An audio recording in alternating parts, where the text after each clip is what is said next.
different types of writing in your classes. I just wanted to ask you if there are any questions that you might have or objectives that you're trying to reach with students that you're not seeing happening quite yet.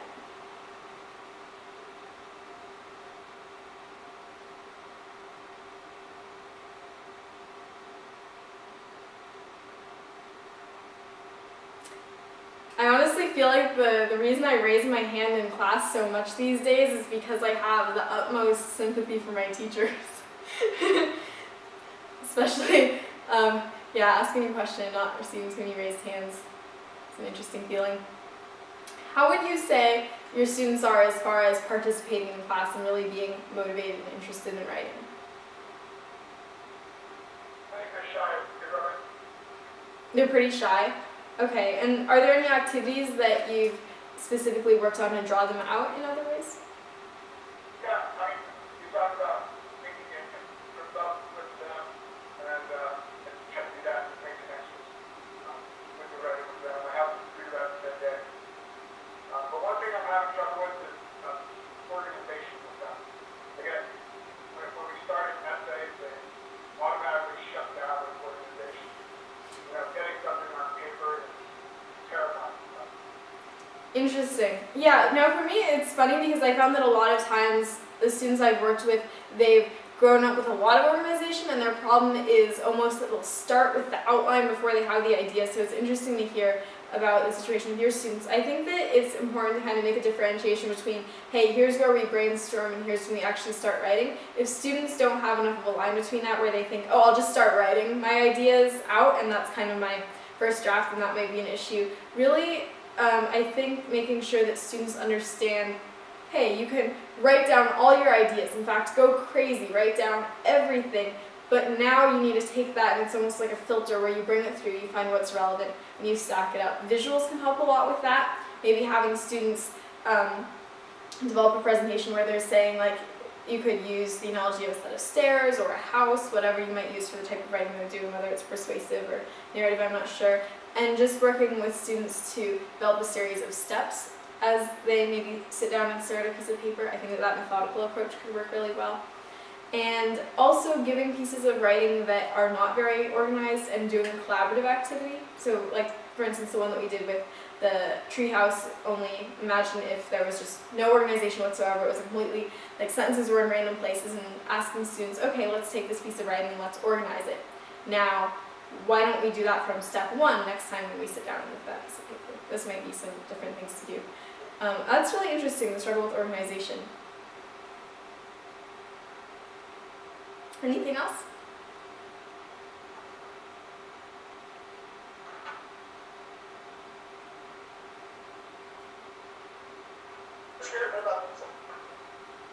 I'm sorry? Yeah, they're scared to write about themselves. They're scared to write about themselves. Yeah, we're writing essays about, they're describing themselves, they're using descriptive details to describe themselves, inward and outward traits, and then, I don't know, there's something about it they just don't want to write about themselves. I can definitely empathize with that. I feel like especially when you're in the kind of middle school, high school environment, you feel a lot of times like you're not quite sure how you should look at yourself and how other people's perceptions should kind of shape your view of yourself. But I think one thing that might be interesting to do would be having students fill out kind of a character description sheet, almost the same way that you might take a character from a fictional novel and ask students to analyze it. What are their strengths? What are their weaknesses?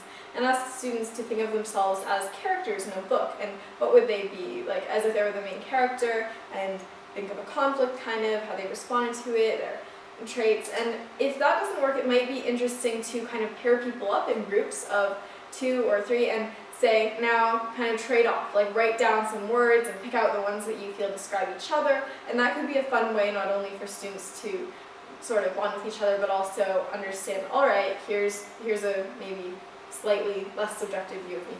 It could, I guess, go either way. But yeah, I think taking away students' fear of writing about themselves also, it has a lot to do with confidence, and making sure that students realize every single one of your stories is worth telling. That just because you don't, live in Hollywood and go have crazy parties every night or whatever you might see in stories that you enjoy reading about other young people, that doesn't make your stories any less interesting. I've definitely seen that, the issue when I'm working with students on personal narrative, that they feel like, oh, I shouldn't write about myself because I'm not interesting enough, or people won't really enjoy reading this. So taking away that lack of confidence issue, I feel would also be important. Okay, do you have any tips as far as, well, Lloyd and I are having problems with students being ridiculously shy with the 7th trait of presentation. Are there any tips on how to get shy students to stand up in front of classes and do that? Tips for getting shy students to stand up in front of the class. That's a good one. I have a little bit of a harder time, I will admit, empathizing with that because I've never been exactly shy.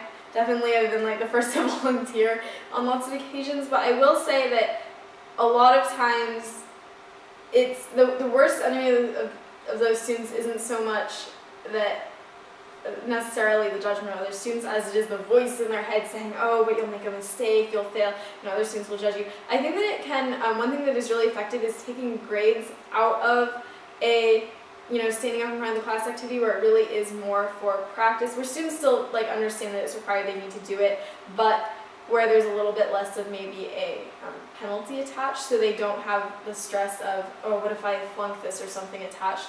That could be one thing. Another thing is, that's worked really well, I really like Socratic seminars, where everybody gets called on and where they can kind of call on each other and having a discussion about an issue that maybe a book or a chapter or something, a trait that people would be able to have a bit of a discourse about. Sometimes if they're in smaller groups, it would work a little better, and then within the group they could speak up, maybe as a start instead of in front of the whole class.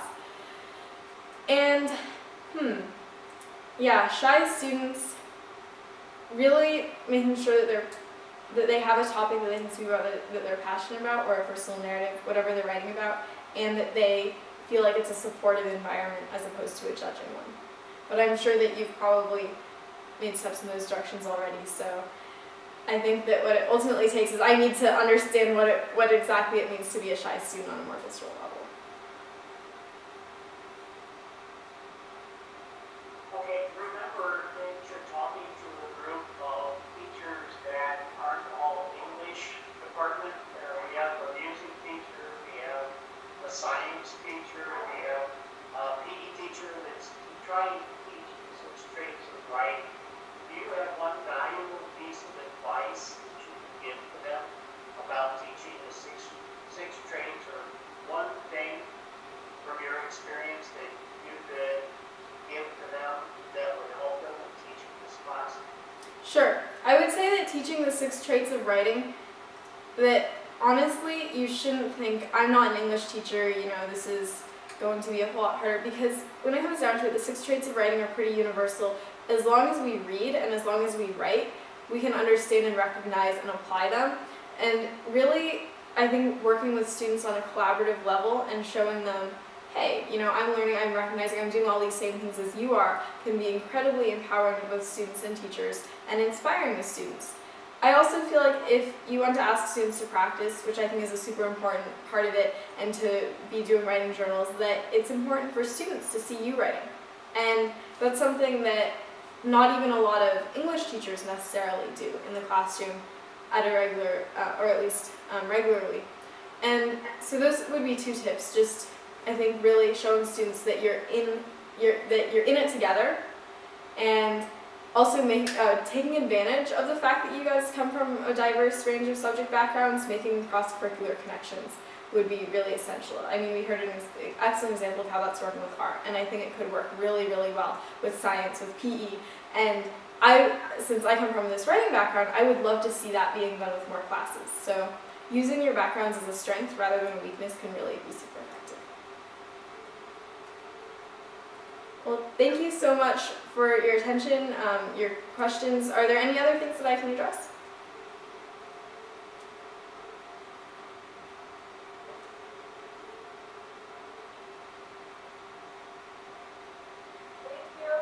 Thank you very much. Hope you have a wonderful day and great Veterans Day weekend. Well, I have one more question. Oh, yes. I noticed when I was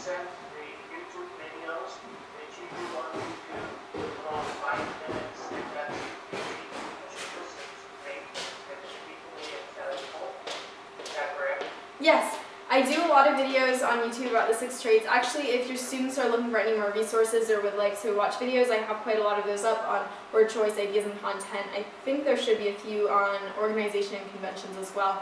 And those are all viewable at youtube.com/AdorisVTalk.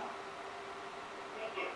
Yes, thank you very much. Hope you enjoy and the students are able to benefit from that. I really appreciate it and I greatly admire the work that you do around writing. I know that a lot of teachers would definitely think, wow, you know, English is not my subject or whatever, and I know that your students are benefiting amazingly from having the opportunity to work with you. So thank you so much. I really appreciate it. Thanks. Thank you,